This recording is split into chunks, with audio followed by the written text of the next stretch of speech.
నమస్తే, నా పేరు ప్రశాంతి. ఎస్ న్యూస్ కు స్వాగతం. ముందుగా హెడ్లైన్స్ చూద్దాం. తహసీల్దార్ కార్యాలయంలో జరిగిన ప్రజావాణికి 2 ఫిర్యాదులు.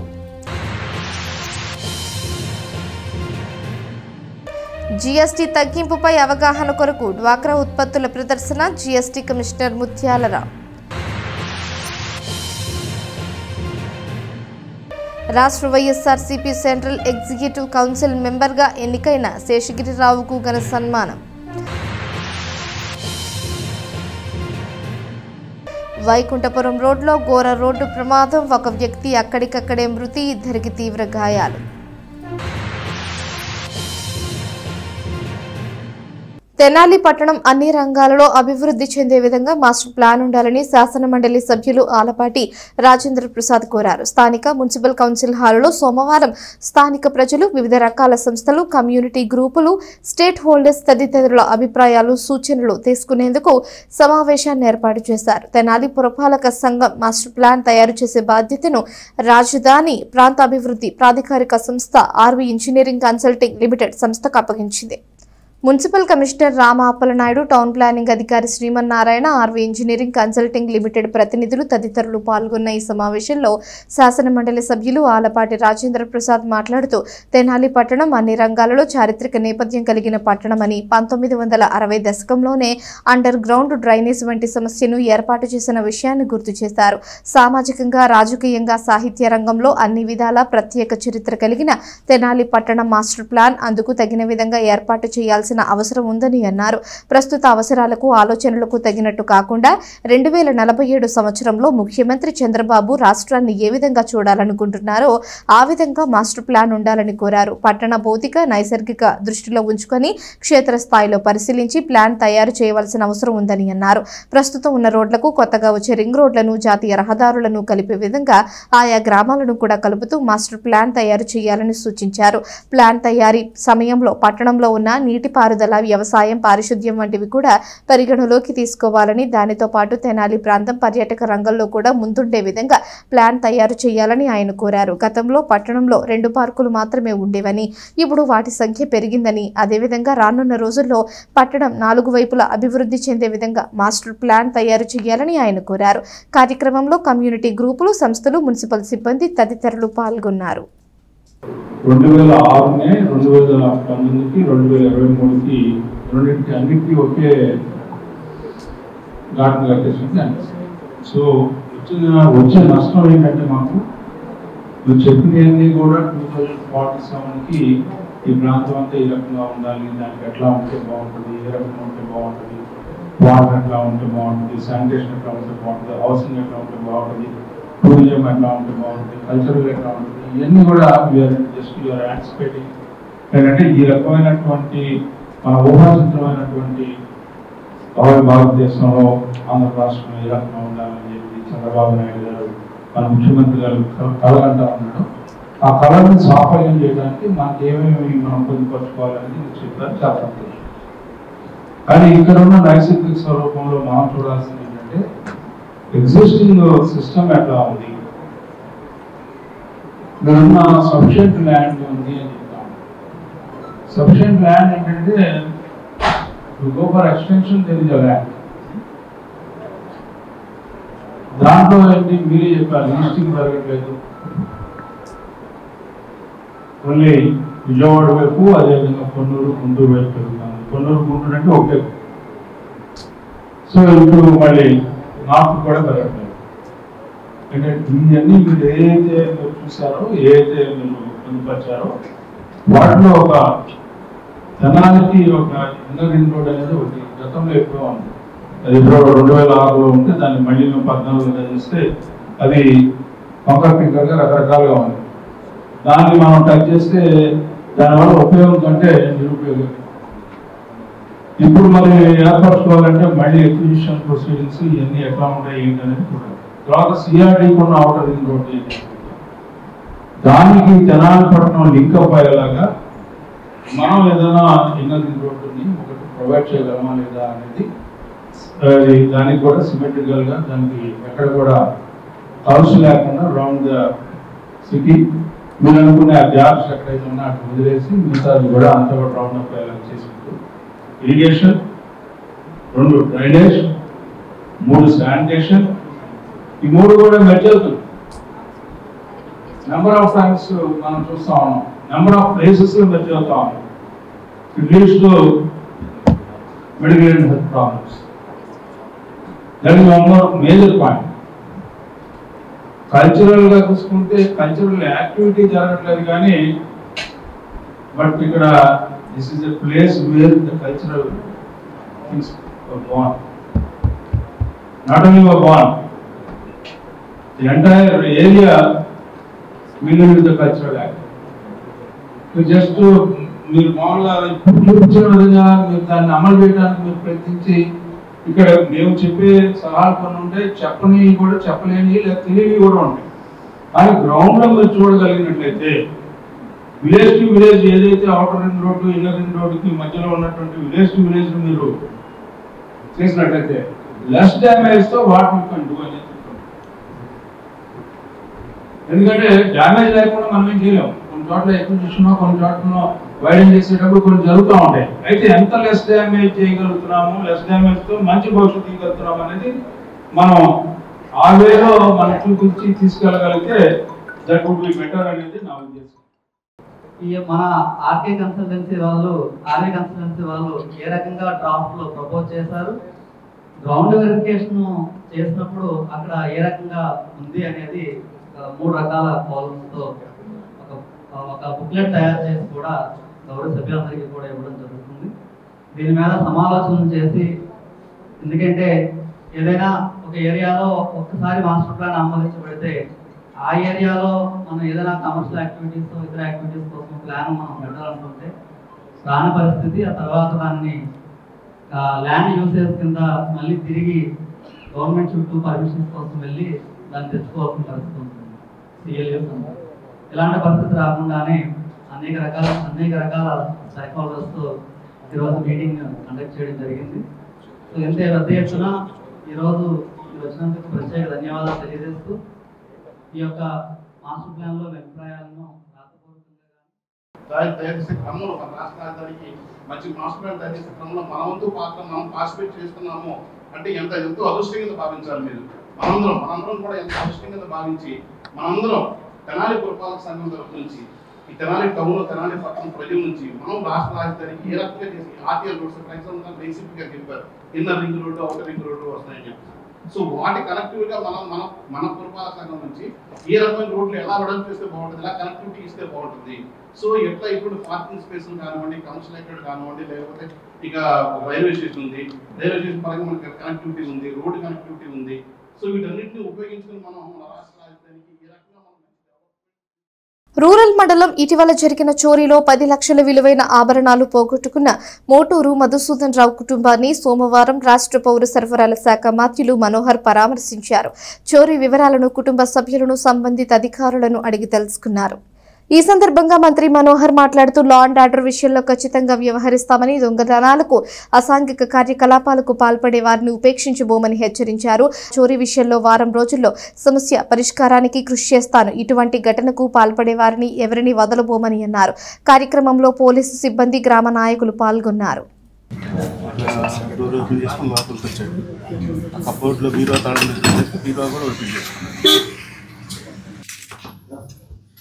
అంత ఎందుకు ఉంది వాల్యుబుల్స్ ఇంట్లో?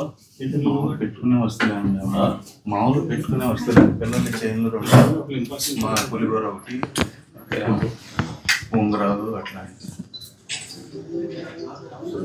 ఇక అంత మెయిన్ రోడ్ ఎట్లా జరిగింది అట్లా? అయితే ఇక్కడ అసలు భయం ఉండదనే కొంచెం ఇట్లా వెళ్తుంటాం, లేకపోతే అసలు వదిలిపెట్టి వెళ్దాం కదండి. అసలు కొంచెం భయాలు కూడా తక్కువేనండి, ఈ మధ్య ఎక్కువైపోయినాయి.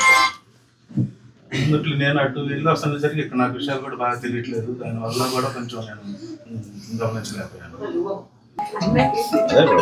కష్టం చేసి పెడతామే ఉన్నామేమో జాగ్రత్తగా చేసి పెడతాం తప్పని చేసి పెడతాం సరేనా. ఖచ్చితంగా ఆ విషయంలో రాజీ లేకుండా ఎట్టి పరిస్థితుల్లో మేము న్యాయం చేసేట్టు చేస్తాం, ఓకేనా? అదే గొడవకండి. అందుకని కానీ వచ్చింది కూడా చిన్న సంఘటన లేదు అని చెప్పి మనం వదిలేసే ప్రసక్తే లేదు. వాళ్ళు కూడా చాలా ఫర్మ్గా చెప్పాను పోలీసు వాళ్ళకి, ఎట్టి పరిస్థితుల్లో కూడా ఈ విషయంలో రాజీ పడే ప్రసక్తి లేదు. ఓకేనా? మీరు అదే పడబాకండి. జరుగుతాయి కొన్ని సంఘటనలు, కావాలని కొంతమంది అర్థమైంది. మీరు ఇక్కడి నుంచి రాజోళ్ళకి వెళ్తున్నారంటే పాపం మీరు దానికోసం మీరు అట్లా అదే పడబాకండి. ఈ వారం రోజుల్లోనే సెటిల్ చేద్దాం. ఓకే, ఈ వారం రోజుల్లోనే సెటిల్ చేద్దాం. సరేనా? ఈ వారం రోజుల్లోనే సెటిల్ చేద్దాం. స్థానిక సబ్ కలెక్టర్ కార్యాలయంలో సోమవారం జరిగిన ప్రజావాణి కార్యక్రమంలో మొత్తం 7 అర్జీలు వచ్చినట్లు సబ్ కలెక్టర్ సంజనా సింహ తెలిపారు. వివిధ శాఖల అధికారులు పాల్గొన్న ఈ ప్రజావాణిలో రెవెన్యూ శాఖకు సంబంధించి 4, పంచాయతీరాజ్ 1, విద్యాశాఖ 1, పురపాలక సంఘం 1 చొప్పున ఫిర్యాదులు వచ్చినట్లు తెలిపారు. ఈ సందర్భంగా సబ్ కలెక్టర్ సంజనా సింహ మాట్లాడుతూ వచ్చిన ఫిర్యాదులను ఆయా శాఖలకు పంపడం జరుగుతుందని, వీలైనంత త్వరలో సమస్యల పరిష్కారానికి కృషి చేయనున్నట్లు ఆమె తెలిపారు. కార్యక్రమంలో సబ్ కలెక్టర్ కార్యాలయ సిబ్బంది, ఆయా శాఖల అధికారులు పాల్గొన్నారు.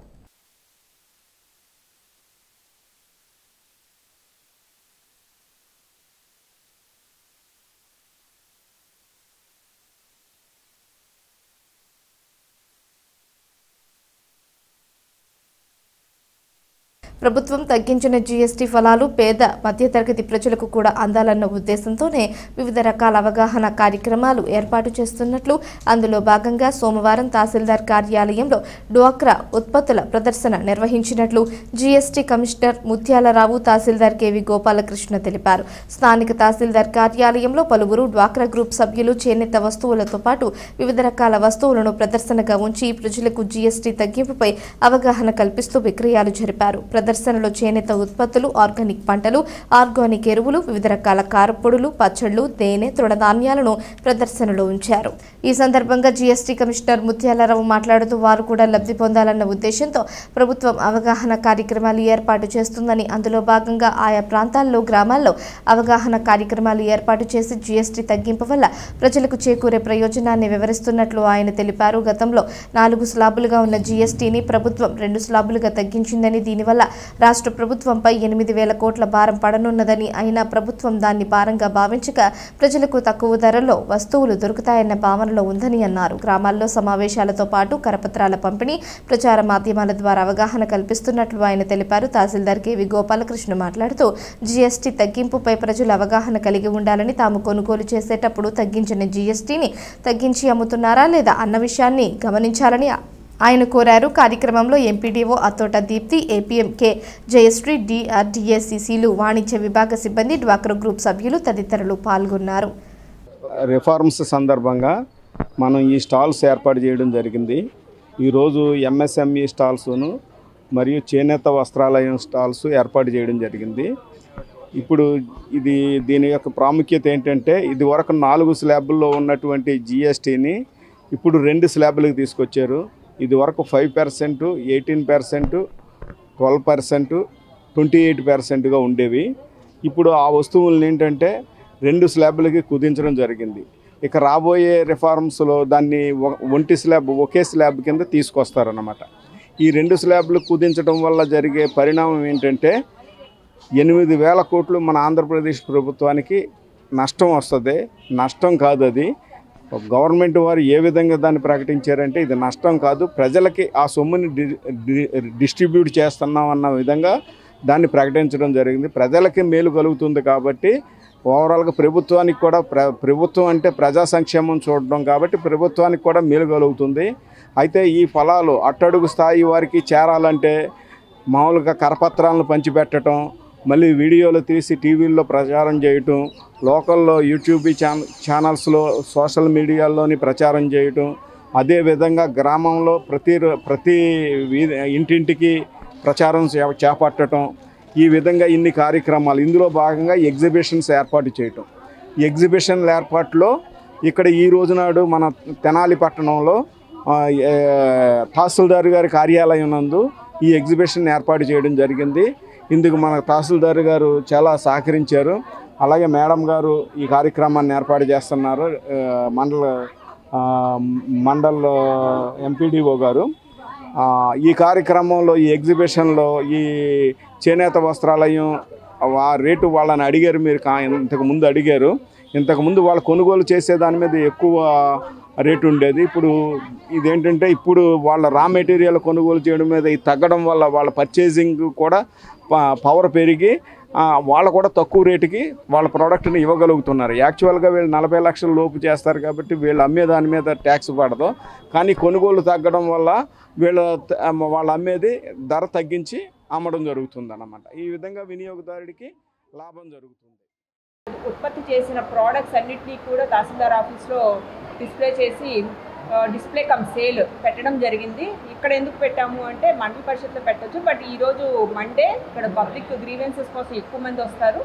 సో పబ్లిక్ ఎక్కువ మందికి రీచ్ అవుతుంది అనే ఉద్దేశము, ప్లస్ తీసుకువచ్చిన వాళ్ళకి కూడా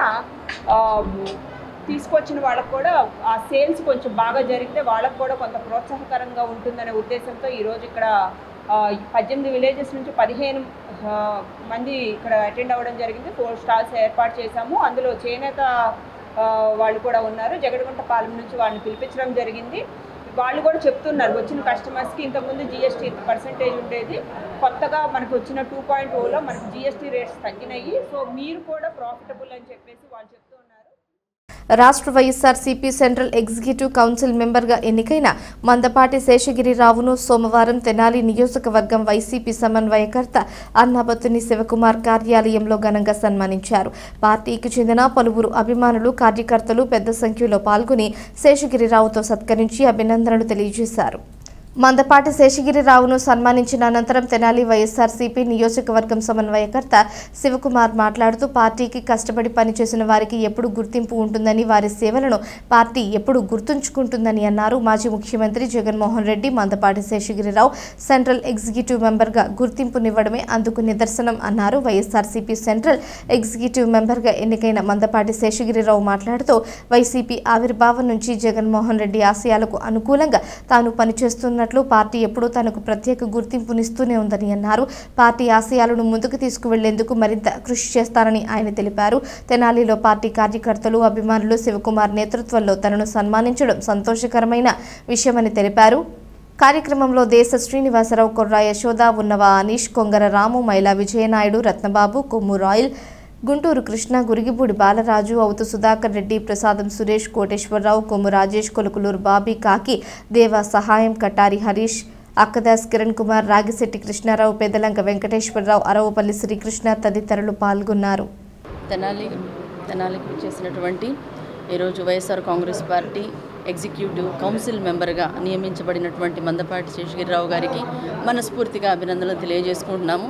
మరియు మా అధినేత జగన్మోహన్ రెడ్డి గారు ఇలాంటి బడుగు బలహీన వర్గాలకి మరెన్నో ఉన్నతమైన పదవులు ఇవ్వాలని మనస్ఫూర్తిగా కోరుకుంటూ నియోజకవర్గ మాజీ శాసనసభ్యుల తరపున మా మహిళా నియోజకం సభ్యుల తరపున మనస్ఫూర్తిగా అభినందనలు తెలియజేసుకుంటున్నాం. Thank you.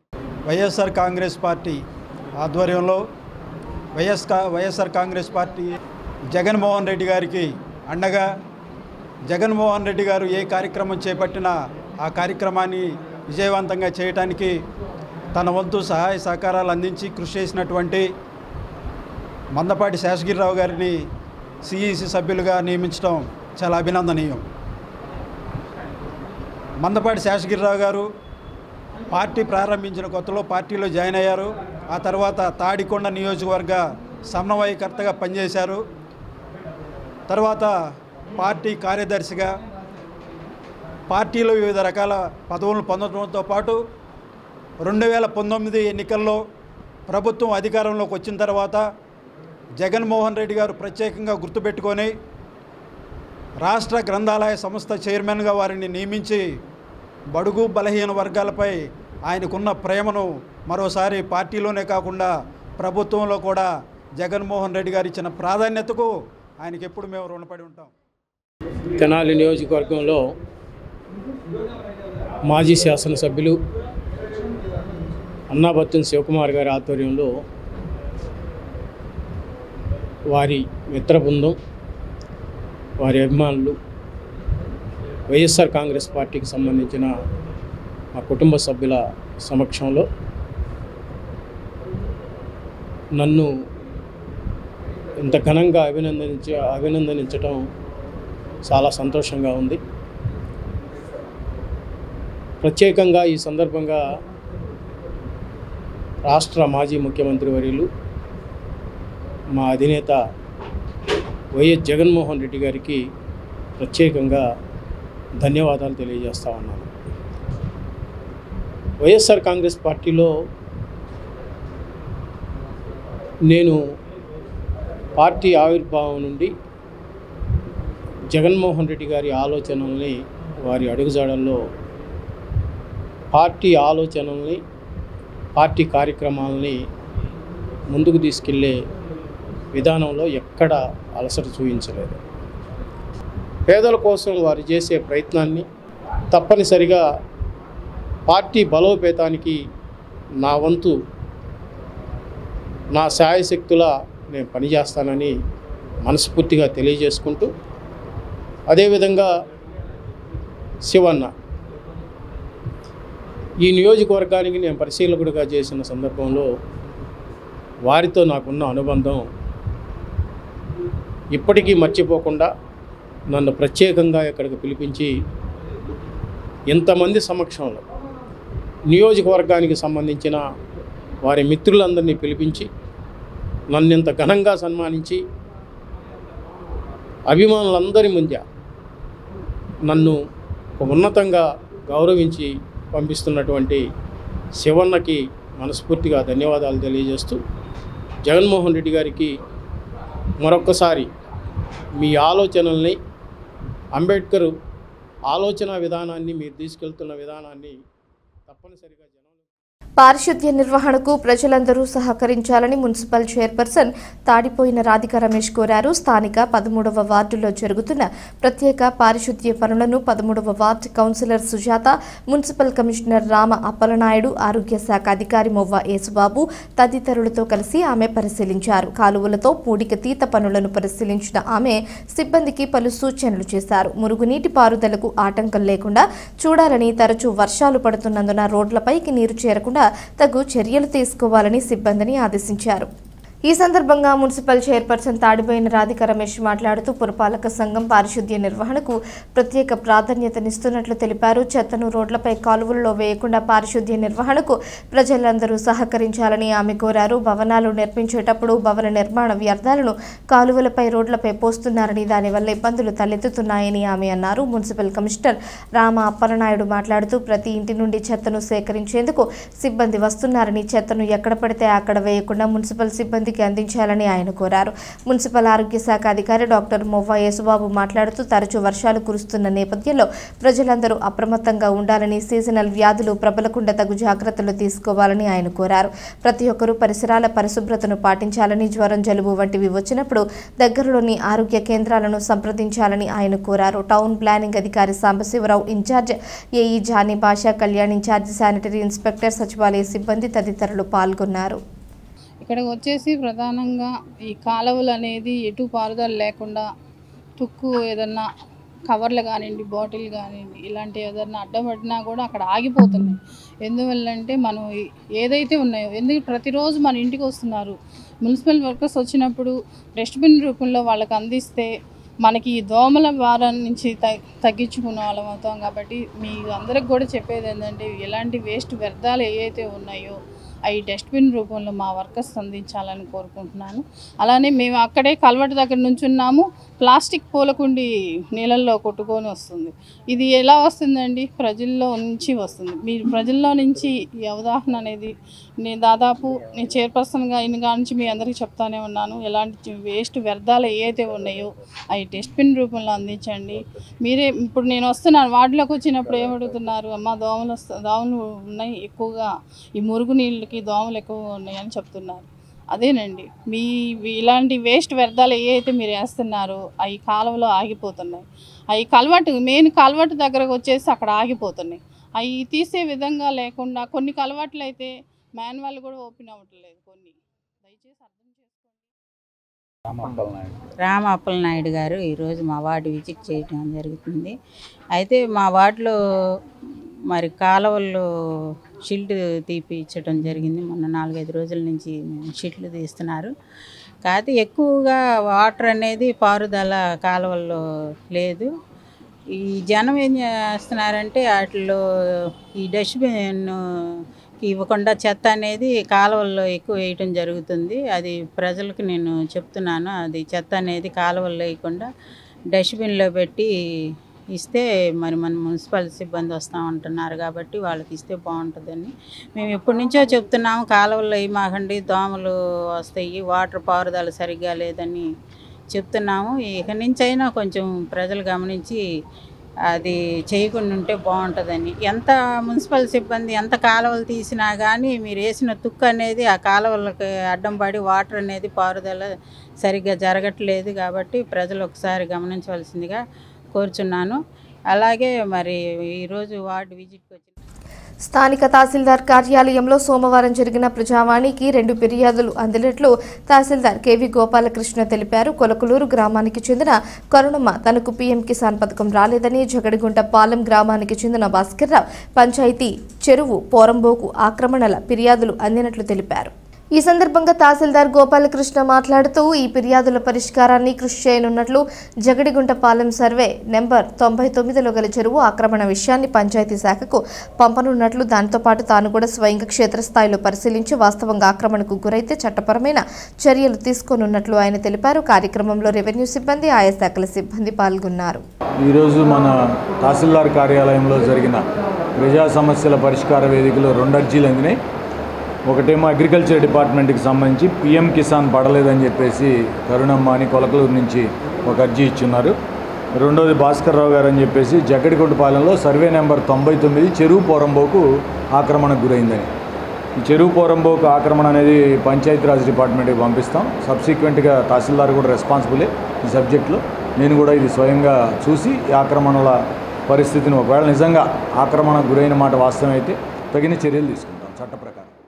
స్థానిక బోసు రోడ్డులోని గీతా మందిరం నందు శ్రీ వెంకటేశ్వర అన్నమాచార్య సంకీర్తన సేవ బృందం వారి ఆధ్వర్యంలో ఆదివారం ఆడపిల్లలకి సాంప్రదాయ దుస్తుల పోటీలు ఘనంగా నిర్వహించబడ్డాయి.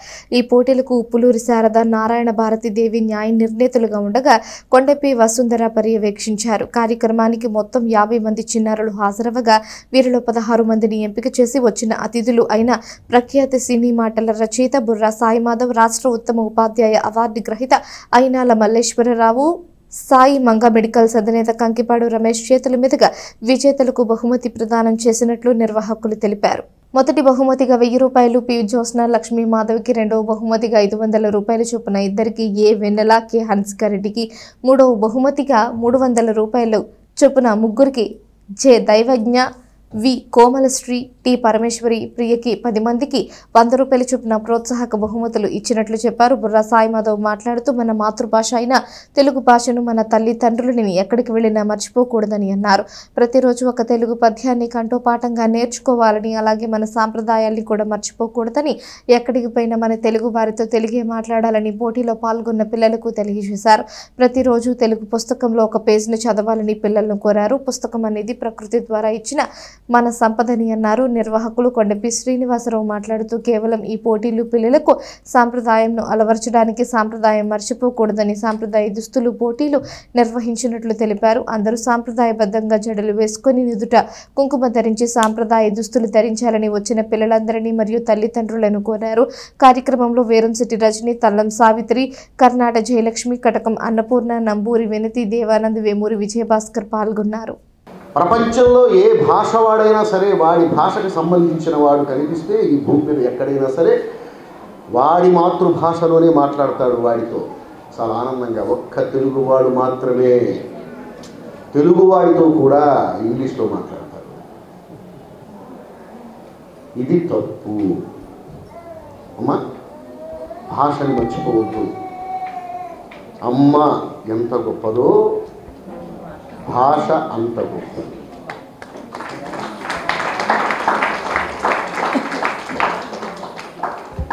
మనం ఏడుపు కూడా తెలుగులోనే వస్తుంది. దానికి భాష లేదనుకుంటాం. ఎవరి మాతృభాషలో ఆ ఏడుపు వస్తుంది. ఎవరి మాతృభాషలో వాళ్ళకి వాళ్ళ మాతృభాషలోనే ఆ బాధ అనిపిస్తుంది, ఏడుపు కనిపిస్తుంది. సాంప్రదాయం పెరగటానికని చెప్పేసి సాంప్రదాయ దుస్తులు పోటీలు పెట్టాము. పోటీలు పెట్టితే మామూలుగా 50 మంది దాకా వచ్చారు. నాకు చాలా సంతోషం. కానీ ఏంటంటే తెనాల్లో 1,00,000 మంది పిల్లలు ఉంటారు, కానీ 50 మంది రావడం కూడా నాకు కొద్దిగా విచారంగా ఉంది. వచ్చే సంవత్సరానికి దగ్గర దగ్గర 100 మంది దాటాలమ్మా. మీరు అంటే మీ 50 మందిని తిరుపతి తీసుకెళ్ళి అక్కడ స్వామివారి దగ్గర గోవిందనామాలు చేపిస్తాను. మీరు 50 మంది కనుక రెడీ అయ్యి ఉంటే మేము రెడీ అయ్యాం సార్ అంటే చాలు, అక్కడ తీసుకెళ్ళి గోవిందనామాలు చెప్పిస్తాము. భగవంతుడి గోవిందనామాలు ఎంతో ఇష్టము. మీ సాంప్రదాయ దస్తులు చూస్తే ఆయన మీ దగ్గరికి వచ్చేస్తాడు ఏదో రూపాన. ఇవాళ మనకి బుర్రా సాయిమాధ గారి రూపాల్లో ఇక్కడికి వచ్చి మీ అందరినీ ఆశ్రయించారు. అలాగే అయినాల మల్లేశ్వరరావు గారు వచ్చారు, చాలా సంతోషం. కంకిపాటి రమేష్ గారు, వేమూరు విజయభాస్కర్ గారు వీళ్ళంతా వచ్చారు, చాలా సంతోషం. మీరు చక్కగా సాయిమాధ గారు చెప్పినట్టు తల్లిదండ్రులు గౌరవించండి, సాంప్రదాయ దుస్తులతో బాగా చదువుకోండి, సాంప్రదాయ దుస్తులు పాటించండి, జడ వేసుకోండి, అందరూ చక్కగా తెలుగు మాట్లాడటం నేర్చుకోండి. ఓం నమో వెంకటేశాయ. మాది శ్రీ వెంకటేశ్వర అన్నమాచార్య సేవా సంఘం. మహిళల కోసం ప్రత్యేక పథకాలు ఉన్నాయి అంటే వస్తున్న పుకార్లపై కొందరు స్పందించి కార్యాలయాల్లో తిరుగుతున్నారని, అటువంటి వదంతులను నమ్మవద్దని తహసీల్దార్ కెవి గోపాలకృష్ణ సోమవారం తెలిపారు. మహిళలకు ఆర్థిక సహాయం అందించే విధంగా NFBS పథకం వచ్చిందని, పలువురు మహిళలు తహసీల్దార్ కార్యాలయం చుట్టూ తిరుగుతున్నారని, ప్రస్తుతం అటువంటి పథకాలు ఏమీ లేవని, ఒకవేళ ప్రభుత్వం కొత్తగా మహిళల కోసం ఏవైనా పథకాలు ఇస్తే తాము పత్రికాముఖంగా ప్రచార మాధ్యమాలు తెలియజేస్తామని తహసీల్దార్ తెలిపారు. ఈ విషయంపై తహసీల్దార్ గోపాలకృష్ణ మాట్లాడుతూ NFBS పథకం ద్వారా మహిళలకు ఆర్థిక సహాయం అందుతుందని, మహిళలు దరఖాస్తులు తీసుకుని కార్యాలయాలు తిరుగుతున్నారని అన్నారు. దరఖాస్తు చేసుకున్నందుకు ఫోటోలు, ఆధార్ కార్డు జిరాక్సులు, వాటితో పాటు ప్రయాణ ఖర్చు చేసుకోవద్దని ఆయన సూచించారు. దరఖాస్తులు పూర్తి చేసినందుకు బయట 100 నుంచి 300 రూపాయల వరకు వసూలు చేస్తున్నట్లు తమ దృష్టికి వచ్చిందని, ప్రజలు అనవసరంగా తమ డబ్బులు ఖర్చు చేసుకోవద్దని, ప్రభుత్వం ఏ పథకాన్ని ఇచ్చినా వెంటనే తెలియజేస్తామని, ఇక్కడి వరకు రాకుండా మీ దగ్గరలోని సచివాలయంలోని దరఖాస్తు చేసుకునే వీలుగా ఏర్పాటు చేస్తామని అన్నారు. ప్రజలు అనవసరంగా తమ డబ్బులు వృధా చేసుకోవద్దని ఆయన కోరారు. ఇప్పటికే నేను పత్రికాముఖంగా అలాగే మన మీడియా మిత్రుల ద్వారా ప్రజలందరికీ తెలియజేశాను. NFBS అనే పథకం మరి ప్రస్తుతం అమల్లో లేదు. మరి దానికి సంబంధించి చాలామంది ఎక్కువ మంది ఆఫీస్ చుట్టూ తిరుగుతూ ఉన్నారు అప్లికేషన్లు పూర్తి చేసుకుని. ఒక అప్లికేషన్ పెట్టాలంటే మరి దానికి 2 ఫోటోలు అతికిస్తున్నారు.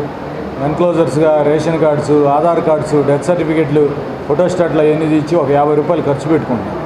ఆ పథకం ఆన్లైన్లో వెరిఫై చేశాను, మరి ఉన్నతాధికారులతో కూడా చర్చించాం. NFBS అనే పథకం గతంలో 95 నుంచి 2014-16 వరకు అమల్లో ఉందని తెలుస్తోంది. మరి ప్రస్తుతం ఆన్లైన్లో అప్లికేషన్ పెట్టుకునే ఫెసిలిటీ కూడా లేదు. ఈ 50 రూపాయలు కూడా పేదవాళ్ళకు ఖర్చు కావడం అనేది కొంచెం ఇబ్బందికరమే. మరి ఈ పథకం ప్రస్తుతం లేదు. ఒకవేళ కనుక వచ్చి ఉంటే, ఏదైనా భవిష్యత్తులో కనుక వస్తే తప్పకుండా ప్రజలకి మీడియా ముఖంగా తెలియజేస్తాను. అలాగే సచివాలయంలోనే, ఇక్కడ దాకా రాకుండా మీ దగ్గరలో ఉన్న సచివాలయంలోనే అప్లికేషన్ పెట్టి, అది కూడా ఆన్లైన్లో అప్లికేషన్ పెట్టుకునే విధంగా ఏర్పాట్లు చేస్తాం. దయచేసి ప్రజలెవరూ కూడా ఈ పథకం ఒకటి ఉందని, పాప వస్తున్న ప్రజలందరినీ కూడా గమనిస్తే వాళ్ళు చాలా అమాయకంగా ఉన్నారు. ఇదేంటంటే ఆ అప్లికేషన్లు రాసేవాళ్ళు వాళ్ళ దగ్గర 100 రూపాయలు 300 కూడా తీసుకుంటున్నారని తెలుస్తుంది. దయచేసి ఎవరిని నమ్మకండి, దళారులని ఆశ్రయించకండి. మేము ఇక్కడ ఒక హెల్ప్ డెస్క్ అరేంజ్ చేసాం. అట్లాంటి స్కీమ్ ఏదైనా వస్తే ఖచ్చితంగా పత్రికాముఖంగానే ప్రజలకు తెలియజేస్తాం. ఈ నెల 12వ తేదీన శ్రీ వాసవి సేవా సమితి శంకర ఆసుపత్రి ఆధ్వర్యంలో ఉచిత కంటి వైద్య శిబిరాన్ని నిర్వహిస్తున్నట్లు వాసవి సేవా సమితి అధ్యక్షులు వరద వెంకట శేషగిరిరావు సోమవారం తెలిపారు. స్థానిక బస్టాండ్ సమీపంలోని వాసవి వైశ్య విద్యానిధి ప్రాంగణంలో జరిగే శిబిరానికి పెదకాకాని శంకర ఆసుపత్రి వైద్యులు పాల్గొని అట్టి పరీక్షలు నిర్వహిస్తారని వారు తెలిపారు. వాసవి సేవా సమితి కార్యాలయంలో సోమవారం ఏర్పాటు చేసిన విలేకరుల సమావేశంలో నిర్వాహకులు మాట్లాడుతూ కంటి పరీక్షలు నిర్వహించి అవసరమైన వారిని అదే రోజు పెదకాకాని ఆపరేషన్లు చేయించడం జరుగుతుందని చెప్పారు. కావున ఈ అవకాశాన్ని పరిసర ప్రాంత ప్రజలు సద్వినియోగం చేసుకోవాలని వారు కోరారు. కార్యక్రమంలో వాసవి సేవా సమితి కార్యదర్శి పెండ్యాల సుబ్బారావు, గుర్రం వెంకట సుధీర్, తలశెట్టి సుధాకర్, గోళ్ల కాశీ విశ్వనాథం తదితరులు పాల్గొన్నారు. పరిసర ప్రాంత ప్రజలకు శుభవార్త. శ్రీ వాసవి సేవా సమితి శంకర కంటి ఆసుపత్రి, జిల్లా అంధత్వ నివారణ సంస్థ సంయుక్తంగా నిర్వహిస్తున్న ఉచిత మెగా కంటి వైద్య శిబిరం 12/10/2025 ఉదయం 8 గంటల నుండి మధ్యాహ్నం 1 గంట వరకు శ్రీ కన్నికాపరమేశ్వర వైశ్య విద్యానిధి హాస్టల్ ఆవరణ, లక్ష్మీడీలక్ సెంటర్, ఆర్టీసీ బస్టాండ్ దగ్గర, తెనాలి. ఉదయం 8 గంటల దగ్గర నుంచి కూడా సెలక్షన్స్ బిగిన్ అవుతాయి. శంకర కంటి ఆసుపత్రి డాక్టర్స్ కానీ నర్సులు కానీ వచ్చి అందరినీ పరీక్షలు చేసి ఆ రోజున మధ్యాహ్నం 3 గంటలకి ఇక్కడి నుంచి శంకర కంటి ఆసుపత్రికి తీసుకెళ్ళి ఆ రోజు మరుసటి రోజు ఆపరేషన్ చేసి సాయంత్రానికి మళ్ళీ తీసుకొచ్చి ఇదే ప్రాంతంలో దించబడును. దాదాపు సుమారు ఇప్పటికి 10,000 మందికి పైగా మా సంస్థ తరపున ఆపరేషన్ చేయడం జరిగింది. కాబట్టి 50 మంది ప్రజలు, టైం తక్కువగా ఉంది కాబట్టి 50 మంది ప్రజలు ఈ యొక్క కంటి వైద్య శిబిరాన్ని సద్వినియోగం చేసుకోవాల్సిందిగా కోరుచున్నాం. శ్రీ వాసవి సేవా సమితి తెనాలి. ఇది 12/10/25 ఆదివారం ఉదయం 8 గంటల నుంచి శంకర్ కన్సర్ ఆసుపత్రి మరియు సేవా సమితి జిల్లా అంధత్వ శాఖ వారి ఆధ్వర్యంలో ఉచిత కంటి ఆపరేషన్ల శిబిరం నిర్వహించబడును. ఆ రోజున ఆ ఆసుపత్రి నుంచి డాక్టర్స్ వచ్చిన వారందరికీ పరీక్ష చేసి తగు అవసరమైన వారికి శుక్ల ఆపరేషన్ అవసరమైన వారికి గుంటూరు తీసుకెళ్ళి ఆపరేషన్ చేయించి మరుసటి రోజు మధ్యాహ్నం తీసుకొచ్చి మన ఇదే ప్రాంగణంలో దించుతారు. అట్లాగే ఈ శిబిరానికి వచ్చేవాళ్ళు ఆధార్ కార్డు, ఫోన్ నెంబరు తమ వెంట తప్పనిసరిగా తెచ్చుకోవాలను. రేషన్ కార్డు అవకాశం రేషన్ కార్డు కూడా తెచ్చుకోవాలను. అట్లాగే ఇప్పటి వరకు మేము 13 క్యాంపులు నిర్వహించాము. ఈ దాదాపు 10,000 మంది పైగా ఆపరేషన్లు చేయించాము. భగవంతుడి దయ అందరూ చక్కగా చూపు కలిగి ఉన్నారు. కాబట్టి ఈ అవకాశం మన తెనాలి పరిసర ప్రాంత ప్రజలందరూ కూడా ఉపయోగించుకోవచ్చు. తెనాలి వైకుంఠపురం ప్రధాన రహదారి జగడిగుంటపాలెం వంతెన వద్ద సోమవారం ఉదయం జరిగిన ఘోర రోడ్డు ప్రమాదంలో నాయబ్ రసూల్ అనే వ్యక్తి అక్కడికక్కడే మృతి చెందగా మరొక 2 తీవ్రంగా గాయపడ్డారు. తెనాలి నుంచి పెదరావూరు వైపు వెళుతున్న ద్విచక్ర వాహనాన్ని వెనక నుండి వచ్చిన లారీ ఢీకొట్టడంతో ఈ ఘటన జరిగింది. బైక్పై ఉన్న నాయబ్ రసూల్ అక్కడికక్కడే మృతి చెందగా మరొక 2 తీవ్రంగా గాయపడ్డారు. ఈ ప్రమాదంలో మృతి చెందిన వ్యక్తి అప్పికట్ల గ్రామానికి చెందిన నాయబ్ రసూల్గా పోలీసులు గుర్తించారు. తెనాలి చంద్రబాబు నాయుడు కాలనీలో జరిగిన ఘార్మీ పండుగ వేడుకలకు వచ్చి తిరుగు ప్రయాణంలో ఈ ప్రమాదం జరిగింది. నాయబ్ రసూల్ బంధువులైన గౌస్ బాషా, చిన్నారి వసీంలతో కలిసి బైక్పై స్వస్థలానికి వెళుతూ ఉండగా వెనుక నుండి లారీ వచ్చి ఢీకొట్టడంతో ప్రమాదం జరిగినట్లు బంధువులు తెలిపారు. రసూల్ మృతి చెందగా గౌస్ బాషా, వసీం తీవ్ర గాయాలతో ఆసుపత్రిలో చికిత్స పొందుతున్నారు. నాయబ్ రసూల్ మృతి పట్ల బంధువులు తీవ్ర దిగ్భ్రాంతికి గురయ్యారు. రాత్రి జెండాలు అవి తీసుకున్నాం, ఫోన్ చేసి పడుకున్నాము. పొద్దున్న లేచి పిల్లలకి పరీక్షలు ఉండి కానీ నా మనవరాలు మా భర్త నా కొడుకు చెరువు బండి ఇద్దరు, ఆ బండి మీద 2 పిల్లలు నా మనవరాలు పిల్లడు ఒక బండి మీద ఉన్నారు. ఇప్పుడు దీని మీద నా మరదల కొడుకు వీడు బయలుదేరి వస్తున్నారు. అయ్యా 6 సార్లు ఇంతవరకు ఒక్కరు పట్టించుకోలేదు, ఒక్కరు రాలేదు. వచ్చి నీ బోట్ వాళ్ళు ఏదో చెప్పి ఫోన్ చేస్తే అంబులెన్స్ వాళ్ళు వచ్చారు. మేము వచ్చేటోటికి అంబులెన్స్ వాళ్ళు వచ్చి లాకి బండి మీద వేసుకొని ఉంటే అట్టా పడిపోయా. నా బిడ్డను చూసి నాకు ఒక్కడే కొడుకు, వాడికి ఒక కొడుకు కూతురు. సార్ మేము పండుగకి ఎప్పుడు ఘార్మీ పండుగకి 7 వస్తాము సార్. మేము పండుగ అయిన తర్వాత తెల్లారి వెళ్తున్నాము. వెళ్తుంటే వైకుంఠపురం దగ్గర వెనక నుంచి గుద్దేసి ఆయన వెళ్ళిపోయాడు, అసలు ఆగలేదు. లారీ వచ్చి గుద్దింది సార్. తెనాలి నుంచి పొన్నూరుకి వెళ్తున్నాం సార్. నేను లారీ కొంచెం ముందలు ఉన్నాను సార్. సౌండ్ విని వెనక వచ్చాను. ఒకళ్ళేమో నాయబ్ రసూల్, ఒకళ్ళు గౌస్ బాషా, ఒకళ్ళు వసీం మా అబ్బాయి సార్. గౌస్ బాషా మా ఆయన గారు, రసూల్ మా మేనమామ సార్. ఆయన చనిపోయాడు సార్. రసూల్ చనిపోయాడు సార్. వీళ్ళిద్దరికి స్కానింగ్ అయి తీపియాలని ఆడ ఉంది సార్ మేము వచ్చినప్పుడు. వార్తలు ముగించే ముందు హెడ్లైన్స్ మరోసారి. తహసీల్దార్ కార్యాలయంలో జరిగిన ప్రజావాణికి 2 ఫిర్యాదులు.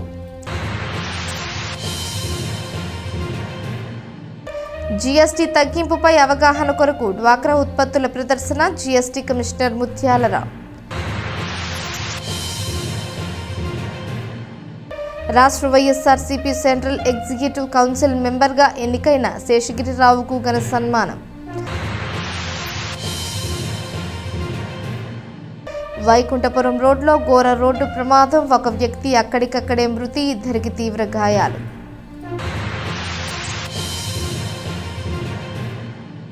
ఈ వార్తలు ఇంతటితో సమాప్తం. తిరిగి ప్రసారమయ్యే వై న్యూస్లో మళ్ళీ కలుసుకుందాం. అంతవరకు సెలవు. నమస్కారం.